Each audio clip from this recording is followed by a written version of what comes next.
지혜자의 마음이라는 제목으로 말씀 증거하도록 하겠습니다. 인생은 결코 짧지 않습니다.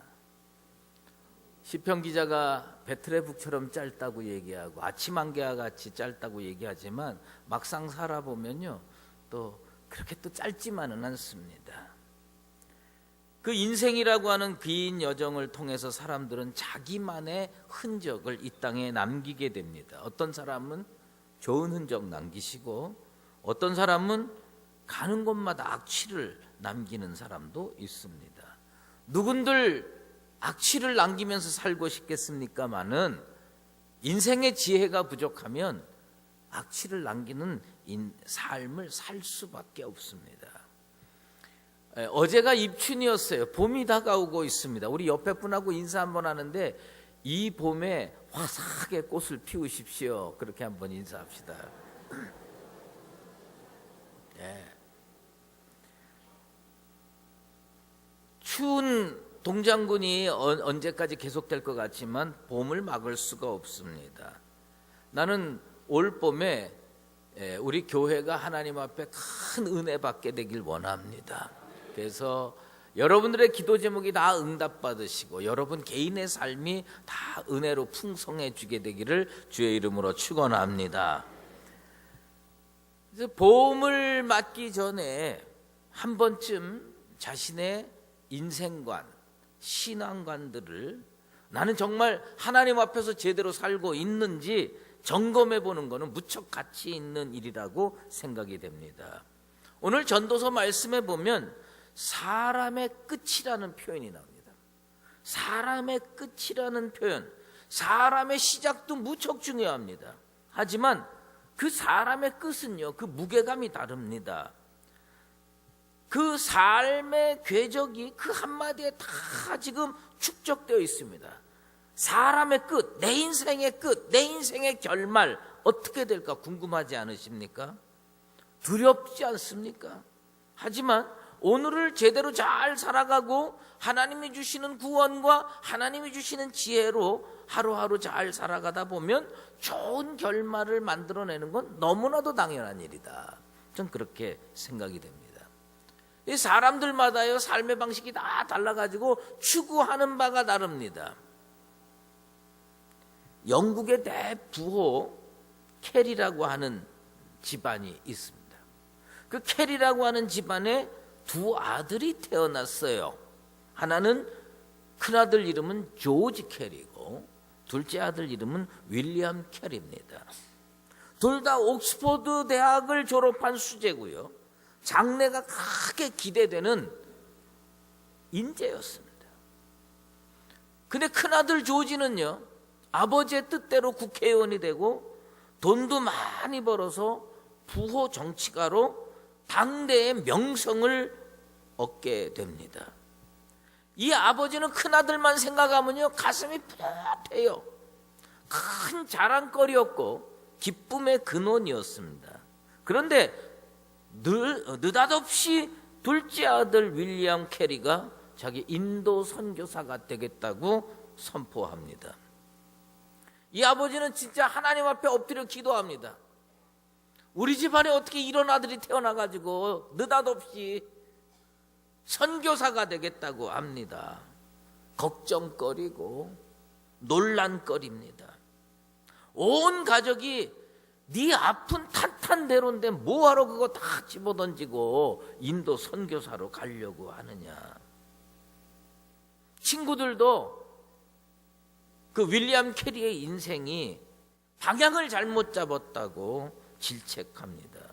그런데 나중에 대형 백과사전에 이 두 형제가 나란히 소개가 됩니다. 동생 윌리엄 캐리에 대해서 대형 백과사전은 한 페이지 반을 할애해서 윌리엄 캐리의 인생을 쭉 설명을 합니다. 그리고 그 다음 페이지를 딱 넘기면 그의 형 조지 캐리에 대해서 나오는데 딱 한 줄이 나옵니다. 그는 윌리엄 캐리의 형이었다. 사실은 그 땅에 살면서 그 시대를 살아가면서 세상 사람들한테 누가 더 인정을 받고 누가 더 박수를 받았느냐?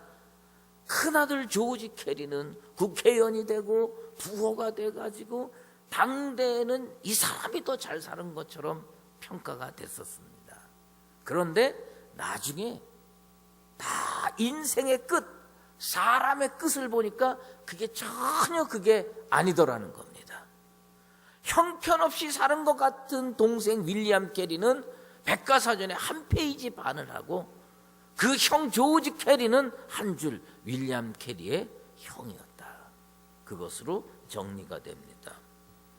미래를 생각하지 아니하고 영혼을 생각하지 아니하고 허겁지겁 인생을 살면 내가 원하는 인생의 결말, 내가 생각하는 사람의 끝의 모습이 되지 않을 수가 있습니다.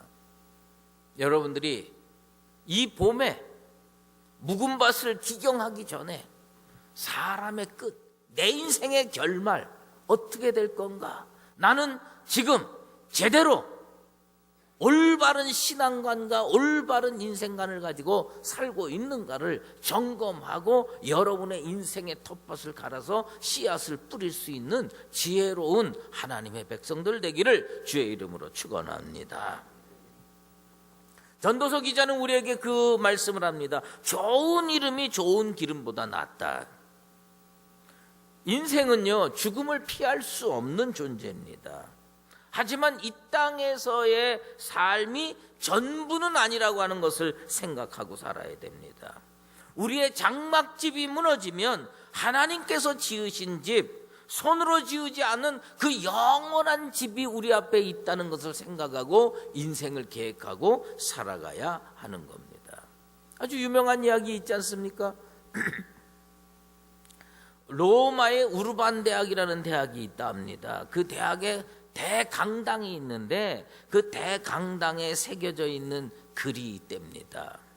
오래전에 로마 법대 졸업반에는 고학생 한 명이 있었답니다.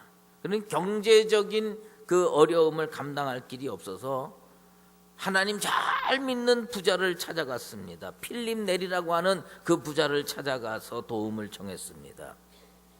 네리는 그 요청을 들어주기 전에 이 학생에게 질문을 했습니다. 그런데 내가 나한테 돈을 끌어왔는데, 도움을 요청하러 왔는데 이 돈으로 무엇을 하겠느냐? 1년 동안 공부를 해서 법대를 졸업하겠습니다. 그 부자는 다시 질문합니다. 그리고 그 다음에는 어떻게 하겠느냐? 변호사가 되려고 합니다. 그리고 그 다음에는 어떻게 하느냐? 변호사를 개업해가지고 돈을 많이 벌겠습니다. 그리고 그 다음에는 어떻게 했느냐? 결혼해서 애 낳고 잘 살겠습니다. 그리고 그 다음에는 어떻게 하겠느냐? 돈을 많이 모아서 대저택을 짓고 잘 살겠습니다. 그 다음에는 어떻게 하겠느냐? 손주들을 잘 키우겠습니다. 그리고 그 다음에는 어떻게 하겠느냐? 점점 늙어가서 죽음을 앞두겠지요. 그리고 그 다음에는 어떻게 하겠느냐? 이 젊은 친구가 그 질문에 대답할 수가 없었습니다. 공동묘지에 무덤 하나 더 늘어나는 것 외에는 길이 없다는 것을 알게 되는 겁니다. 그때 그 필립 네리라고 하는 사람이 그리고 그 다음에는 어떻게 하겠느냐? 그 우르반 대학의 대강당에 그 필립 네리의 말이 새겨져 있답니다. 그리고 그 다음에는 어떻게 하겠느냐? 우리가 이 땅에서의 삶이 전부라면 그리고 그 다음을 생각할 필요가 없습니다. 그리고 그 다음을 뭐하러 생각하면서 이 땅의 삶을 진짜 힘들고 어렵게 살겠습니까? 하지만 그리고 그 다음이 있다는 겁니다. 이 우리의 인생의 장막집이 무너지면 영원한 집이 있는데 그 집을 생각하지 아니하고 이 땅을 살아가면 그리고 그 다음에 대한 것을 대답할 수 없는 인생이 됩니다. 그리고 그 다음이 뭐냐? 영원이다라는 겁니다. 영원이라고 하는 겁니다. 이 세상을 제대로 살려면 올바른 신앙의 토대를 둔 인생관이 필요합니다. 좋은 생각을 하지 않는 사람에게 좋은 결말, 그건 기적처럼 오지 않습니다. 신앙생활을 한다고 하면서 나쁜 생각을 자주 하는 사람 보게 되는데, 여러분 그거 녹아 들어가지 않은 거거든요. 신앙이 녹아 들어가지 않는데 그 사람의 영혼이 밝을 거라고 여러분 생각합니까? 저는요 보리밥을 별로 좋아하지 않습니다. 보리밥을 왜 안 좋아하냐면요, 보리밥은요 이게 씹어지지가 않아. 입안에서 그냥 이 보리밥 알이요 대굴대굴 굴러만 다니지. 나는 진짜 이해할 수 없는 게, 보리밥을 좋아하는 여성은 난 이해할 수가 없어. 왜 그걸 좋아하는지 모르겠어요. 그 입안에서 대굴대굴 굴러다니기만 하지 뭐가 이렇게 찰지게 넘어가는 법이 없습니다. 그런데 신앙이 보리밥 알처럼 말이죠, 인생 가운데 대굴대굴 굴러다니는 인생이 너무 많다는 겁니다. 그리고 그 다음에 영혼을 생각하면요, 그 신앙생활이요 찰밥처럼 내 인생에 착 달라붙어야 할 줄로 믿습니다. 그래서 이게 소화가 잘 돼가지고 그 신앙이 내 인생에 피가 되고 살이 될 때, 그리고 그 다음에 영혼이 아름답게 펼쳐지게 될 줄로 믿습니다. 이름은 참 중요한 겁니다. 여러분, 그 사람이 지금 내 눈앞에 보이지 않아도요, 어떤 사람 이름 딱 하고 얘기하면요 막 신경 쓰이고 핏대가 오르고 화가 나는 사람이 있고, 어떤 사람 이름을 딱 얘기를 하면 무슨 생각이 되면 흐뭇하고 마음이 따뜻해지는 사람이 있을 겁니다. 여러분은 어떤 인생을 살고 싶습니까? 요즘 웰비잉을 넘어서 웰다잉을 생각하는 시대에 우리가 살고 있는데, 웰다잉, 사람의 뜻이 웰다잉이 되려면 웰비잉이 없이 어떻게 웰다잉이 됩니까? 오늘의 삶이 웰비잉이 돼야 되는데 풀만 먹고 산다고 웰비잉이 되는 겁니까? 하나님 잘 믿고 올바른 신앙 가지고 살아야 그게 웰비잉이 되고, 그것이 연결이 되면 웰다잉이 될 수가 있는 겁니다. 여러분의 인생길을 한번 돌이켜보길 바랍니다. 우리는 옛날에 많이 들었던 무슨 서산대상가 하는 사람이 지은 시라고 하는 그 한시라고 하지만, 실제로 보면 조선시대에 이양연이라고 하는 사람이 지은 설야라고 하는 시를 여러분 잘 알고 있습니다. 그런데 그 사람이 눈길을 이렇게 쭉 걸어가는데 그 눈길 위에 발자국이 남는다는 겁니다. 그 발자국이 남는데 어떨 때 보면요 막 함부로 걸어가지고 발자국이 어지러운 사람들이 있습니다. 그 시에 뭐라고 표현하고 있냐면 난행이라고 표현하고 있는 거예요.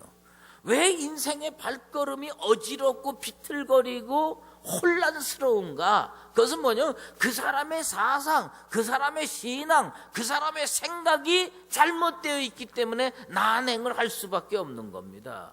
좌로도 치우치지 아니하고 우로도 치우치지 아니하고 똑바로 걸을 수 있는 인생은 어떤 사람이냐? 저 목적지를 제대로 바라보고 걸어가는 사람의 발걸음이 똑바로 걸어갈 수 있는 것입니다. 여러분의 인생의 발걸음이 난행이 되지 않게 되길 바랍니다. 정행이 되기를 주의 이름으로 축원합니다. 올바로 걸어가는 길이 되어야 되지 않겠어요? 올바로 걸어가는 인생이 될 때에 우리들은 우리 가족들이나 이웃들에게 내 삶은 이런 거다라고 얘기할 수가 있는 겁니다. 13세기 페르시아의 시인이었던 무하마드 룸이라고 하는 사람은 무슨 일이든 헌신의 힘을 다해서 살면 그 속에 환희의 강이 흐른다고 얘기합니다. 어떤 사람의 인생은요 슬픔의 강이고 후회의 강이고요 탄식의 강입니다. 그런데 어떤 사람의 인생은요 환희의 강이고요 기쁨의 강이고 승리의 강이 될 수가 있습니다. 여러분의 인생의 강물은 승리의 강이고 환희의 강이 되기를 주의 이름으로 축원합니다. 그러려면 어떻게 해야 되느냐? 오늘 바로 걸어가야죠. 오늘 바로 걸어가야죠. 쟁기질해가지고 똑바로 해서 똑바로 씨를 뿌려야 똑바른 그 열매들이 맺혀지는 것이지, 이게 무슨 뭡니까? 삐뚤빼뚤해가지고 심어놓으면요 나중에 열매도 삐뚤빼뚤하게 되는 겁니다. 이것을 생각할 때 나의 인생관을 신앙 안에서 바로 정립하는 것처럼 중요한 일이 없다는 겁니다. 오늘 전도서 기자는 우리에게 뭐냐면 초상집에 가는 것이 잔치집에 가는 것보다 낫다고 얘기를 합니다. 그것을 무엇을 의미하느냐? 근데 이걸 뭐라고 했냐면 이것을 마음에 둘지어다라고 했어요. 마음에 새기라고 하는 겁니다. 어떤 집에 가훈이 있는데 가훈을 어디다가 새기냐? 살갗에다가 새기고 뼈에다 새긴다고 그래요. 그래야 잊어먹지 않는답니다. 세상 사람도요, 좋은 가훈이면요 살갗에다도 새기고요, 뼈에다도 새겨요. 요즘에 가끔 보면 말에 텔레비전에 UFC인가 하는 게 있어요. 이렇게 뭐 그냥 완전히 무슨 저 닭장같이 생긴 데다가 두 사람이 그냥 뭐 개패도 패면서 싸우는데 난 뭐하러 그러고 사는지 모르겠어요. 근데 거기 이렇게 보면요, 등에다가 그 사람이 뭐 팔뚝에다가 어깨에다가 뭐냐면 그 사람이 새겨놓은 글귀들이 있어요. 그런데 어떤 사람이 이게 딱 보니까요, 한 번에 여기 딱 해가고서 뭐냐면 러브 그리고 페어. 난 그걸 보면서 아니 저 러브가 이거 때리는 건가? 그 생각하는데 참 진짜 헷갈리더라고. 이게 뭐 그게 뭐 여기 새기면 뭐합니까? 그게 내 신앙관이 돼야고 인생관이 돼야지 그걸 제대로 살아날 수가 있습니다. 그런데 전도서 기자가 우리에게 가슴판에 새기라고 그러고 살갗에 새기라고 그러고 진짜 여러분의 그 인생관 속에 새기라고 하는 것이 뭐냐? 초상집에 가는 것이 잔치집에 가는 것보다 낫다는 겁니다. 이게 잘못 생각하면 사회 찬미로 생각을 하는, 죽은 사람을 잘 돌보라. 여러분 그게 아닙니다. 뭐냐? 사람의 끝을 생각할 줄 아는 인생이 되라요. 인생의 끝을 생각할 줄 아는 인생이 되라는 겁니다. 어떤 지혜가 필요하냐? 내가 지금 걸어가는 요 끝이 뭘까? 요 목적지가 뭘까? 요대로 걸어가면 내가 생각하는 그 끝에 도달할 수 있을까? 나는 지금 서울로 가려고 생각을 하고 있는데 그 끝이 말이에요, 서울이 아니고 원주일 수도 있고 강릉일 수도 있고 부산일 수도 있어요. 근데 지금 만약에 잘못 가고 있으면 우리는 어떻게 되냐? 그거 고쳐야죠. 갈 길을 고쳐야 되고 방향을 고쳐야 되고 몸도 틀어야 되고 다 틀어야 되는 겁니다. 지금 잘못 가는 거 알면서 그냥 뭐 이대로 살면 언젠가는 돌아서 그 자리로 오겠지. 여러분 그렇지 않습니다. 그 정도로 인생이 길진 않습니다. 지금 우리가 만약에 지금 요 쭉 가면 서울이 아니라 원주 된다 그러면 방향 틀어야 됩니다. 그래서 왜 초상집을 가야 되느냐? 초상집에 가서 그 사람 살아왔던 궤적들을 보면서 저 사람처럼 살면 저런 결말이 나겠구나. 저 사람처럼 살면 저런 결말이 나겠구나. 그렇다면 나는 이대로 살면 안 되겠다. 그럼 고쳐야지요. 왜 초상집을 가느냐? 그 사회 찬미가 아닙니다. 그것은 뭐냐면 지금 내 삶을 점검해서 내 끝이 내가 원하는 그 목적지로 가고 있느냐, 그렇지 않으면 다른 곳으로 가고 있느냐, 그걸 잘 살펴보라고 초상집에 가는 것이 잔치집에 가는 것보다 낫다고 이야기하고 있습니다.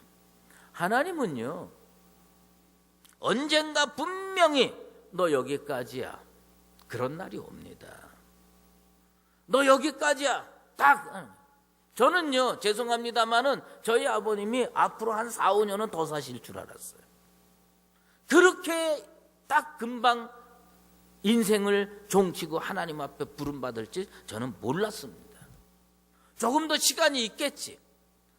저 정도 건강이시면 좀 더 오래 사시겠지. 난 그렇게 생각을 했어요. 그런데 하나님이 여기까지야 딱 하니까 더 이상 꼼짝 달싹 할 수가 없더라고요.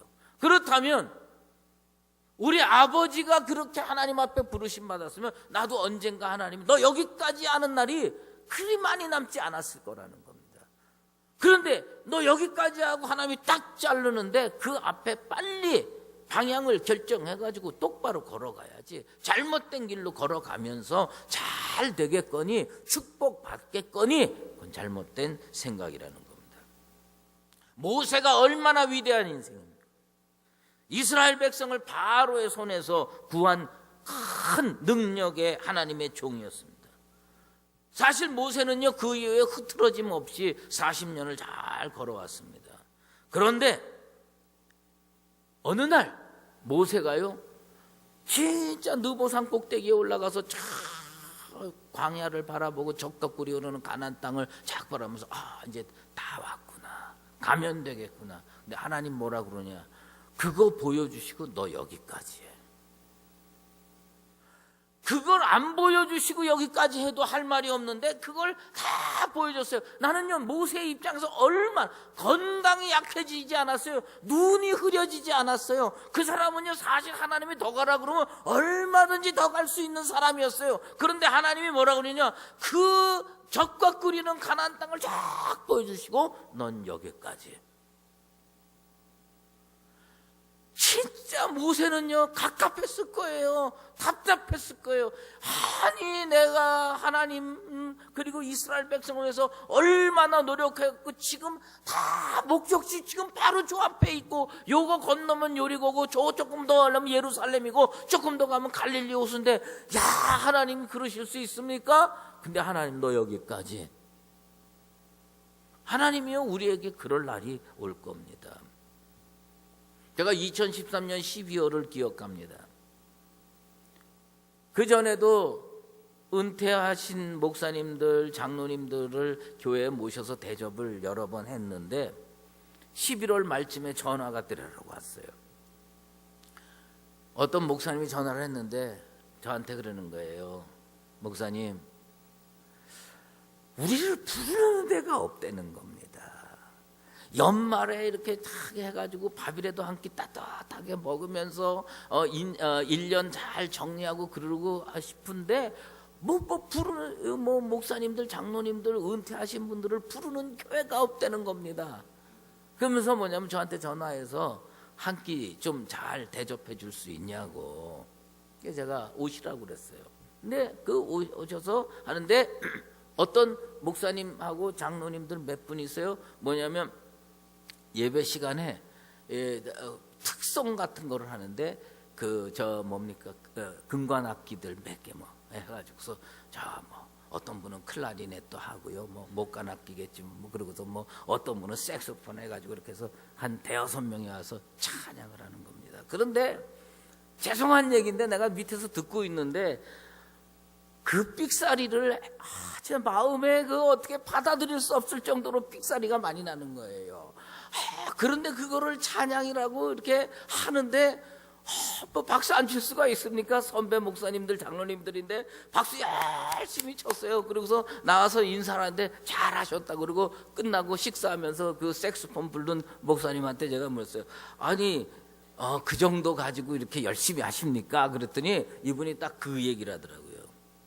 나 지금 시작한 지 얼마 안 돼서 삑사리도 나고 뭐도 하고 하는데 나 이거 열심히 이제 은퇴하고 나서 배우기 시작했다는 거예요. 그러면서 이거 가지고 나 천국 가서 하나님 앞에서 할 거야. 난 그 말을 듣는데 진짜 이 사람의 삶의 목표가 분명하구나. 내가 오늘 악기를 연주하는 이유는 지금 당장 잘하고 못하고의 문제가 아니라 내가 이 다음에 죽고 하나님 앞에 갔을 때 하나님 앞에서 색소폰 한번 제대로 불러갖고 하나님께 영광 올려드리겠다고 하는 어떤 분명한 목표의식을 가지고 오늘을 걸어가는 겁니다. 여러분, 큰 건물 짓고 회사 경영하고 돈 많이 벌고 저택에서 사는 것이 인생의 멋진 결말이라고 생각합니까? 나는 그렇게 생각은 안 합니다. 나는 어떤 것이냐, 그 사람이 가지고 있는 목표를 시행하는 게 제대로 된 인생이라고 저는 생각해요. 난 죽어서 하나님 앞에 가가지고 색소폰 연주를 통해서 찬양을 해가지고 하나님 앞에 영광 올려드리겠다. 그 인생길은요, 난행이 아닙니다. 정행이죠. 우리는 어떤 사람으로 살아야 되느냐? 우리는 그런 생각을 가끔 해요. 이 세상 사람 날 몰라줘도 하나님은 알아준다. 근데 좋아요. 이 세상 사람들, 옆에 있는 집사님, 옆에 있는 장로님이 날 몰라줘도 하나님이 날 알아주면 된다 그러는데, 옆에 있는 장로님하고 하나님하고 평가가 똑같으면 여러분 어떡하실래요? 이 세상 사람 날 몰라줘도 좋은데 하나님만 알아주면 됩니다라고 생각하고 사는데 이 세상 사람하고 하나님하고 평가가 똑같으면 여러분 어떡하실래요? 진짜 갑갑한 거 아닙니까? 나는 딱 하나 그거 붙들고 사는데 내 옆에 있는 집사님, 내 옆에 있는 권사님, 내 옆에 있는 장로님, 목사님 날 몰라줘도 하나님은 알아주시겠지 하고 생각하고 살았는데 하나님하고 목사님하고 평가가 똑같고 하나님하고 장로님하고 권사님하고 평가가 똑같으면 어떡할랍니까? 아합이라고 하는 왕이 있었어요. 그 사람 잘 살았습니다. 그런데 그 사람 죽을 때 그 사람 피를요 개들이 핥았습니다. 아무도 그 시신을 돌보지 않았어요. 세상의 평가와 하나님의 평가가 똑같았어요. 히스기야 왕은 어떻게 됐느냐? 잘 살았습니다. 그래서 그가 죽었을 때요 온 이스라엘 백성이 분향을 드리면서 꽃을 갖다 바치면서 영광을 올려드렸는데 하나님도 그렇게 생각하셨어요. 물론 예외적인 케이스가 있죠. 이 세상 사람 날 몰라줘도 하나님만 아는 분도 여기 계실지 모릅니다. 그러나 이 교회라고 하는 공동체에서요 대부분은 뭐냐? 하나님의 평가와 목사의 평가가 비슷할 겁니다. 하나님의 평가와 장로님들과 권사님들의 평가가 비슷할지 모릅니다. 왜 우리가 똑바로 걸어가야 되느냐? 이 세상 사람들이 보는데 똑바르지 않은데 어떻게 하나님이 볼 때 똑바르겠습니까? 이 세상 사람들이 똑바르다고 생각해도 하나님이 삐뚤어 생각할 경향이 많은데 이 세상 사람들이 삐뚤다고 그러는데 하나님이 똑바르다고 생각하는 인생이 과연 몇이나 되겠어요? 왜 우리가 난행을 하면 안 되느냐? 왜 우리가 흔들리면서 가면 안 되느냐? 왜 우리가 하나님 앞에서 똑바로 가야 되느냐? 목사가 볼 때도 똑바르고 권사가 볼 때도 똑바르고 장로님들이나 집사님들이 볼 때도 똑바른 인생, 그런 인생 사시게 되길 바랍니다. 그래야 사람의 끝이 하나님 보시기에 합당한 인생이 되는 겁니다. 저는 소박한 꿈이 있어요. 그게 뭐냐? 나이가 드니까 누가 제일 무서우냐? 여러분은 나이가 들면 누가 제일 무서우냐? 마누라가 제일 무섭습니까? 저는요, 살면서 제일 무서운 게 이 교회 안에서 무서운 존재가 있고 가정 안에서 무서운 존재가 있어요. 내가 살면서 제일 무서운 누구냐? 아들 둘이에요. 난 우리 마누라 별로 안 무섭습니다. 그래 봐야 예, 그러나 우리 아들들이 뭐라고 하면 신경이 있어요. 이것들이 좀 크면서 말이지. 어쩔 땐 그럽니다. 아빠, 설교 그거밖에 못해? 진짜 화가 머리끝까지 납니다. 그런데 어떻게 해? 그래, 내 다음에 좀 더 잘할게. 그럴 수밖에 없어요. 여러분, 아들이 무섭더라고요. 그런데 교회 안에서는 누가 뭐냐? 장로님이 무섭습니까? 집사님이 무섭습니까? 아니에요. 성도들이나 청년들이 무서워. 성도들이나 청년들이 무서워요. 장로님이야 내가 만나서 설득하면 되고 집사님이야 내가 봐서 끌어안으면 되는데 청년들 돌았으면 그 교회 제대로 된 교회 아니거든요. 우리가 다음 세대에 어떤 인생으로 비춰질 거냐? 적어도 여러분들의 아들이나 여러분들의 딸들이 볼 때 제대로 된 인생 좀 사십시오. 나도 그렇게 되려고 애를 쓰고 있습니다. 자, 청년들이나 정말 젊은 세대들이 볼 때 우리 교회 제대로 된 교회다. 그런 교회 만들어가게 되길 바랍니다. 지혜자의 마음이 어디에 가 있느냐? 내가 서 있는 이곳을 올바른 곳으로 만들려고 하는 마음이 있을 때 거기에 인생의 꽃이 피고 인생의 축복이 이루어지게 될 줄로 믿습니다. 사람은 무엇을 생각하고 살아야 되느냐? 끝을 생각하고 살아야 됩니다. 여러분들이 돌아가셨을 때 기억하고 싶은 성도, 교회가 기억하고 싶은 항존직, 교회가 기억하고 싶은 목사, 그렇게 되길 바랍니다. 기억하고 싶지 않은 목사, 기억하고 싶지 않은 장로, 기억하고 싶지 않은 권사, 그럼 하나님은 기억하고 싶겠냐요? 아닙니다. 성도가 기억해 줄 수 있는 목사가 될 때 하나님도 기억하실 겁니다. 자녀가 기억하고 싶은 부모가 될 때 하나님이 기억해 주실 겁니다. 여러분의 인생의 발걸음을 난행으로 끌고 가지 마시고 정행으로 끌고 가서 기억하고 싶은, 그래서 아합의 인생의 길이 아니라 히스기야의 인생의 길로 걸어가는 나와 여러분 다 되시기를 예수 그리스도의 이름으로 축원합니다. 기도하겠습니다. 하나님 앞에 내놓을 만한 인생이 못 됩니다. 그래도 똑바로 가고 싶었고 똑바로 가야겠다고 생각도 합니다. 그런데 연약해서 늘 쓰러지고 넘어집니다. 하지만 하나님 아주 버리지 마시고 고쳐서 써주시고, 다리가 어그러져서 삐뚤어 가면 주님께서 손목 잡고 올바른 길로 인도해 주시기를 원합니다. 소박한 꿈이 있습니다. 자녀들이 볼 때 우리 아버지 참 괜찮은 분이었어. 성도들이 볼 때 우리 목사님 참 훌륭한 분이었어. 이렇게 평가받아서 하나님 보시기에 올바른 그런 삶이 되게 도와 주시옵소서. 우리의 인생의 끝을 하나님만이 아시고 평가하실 겁니다.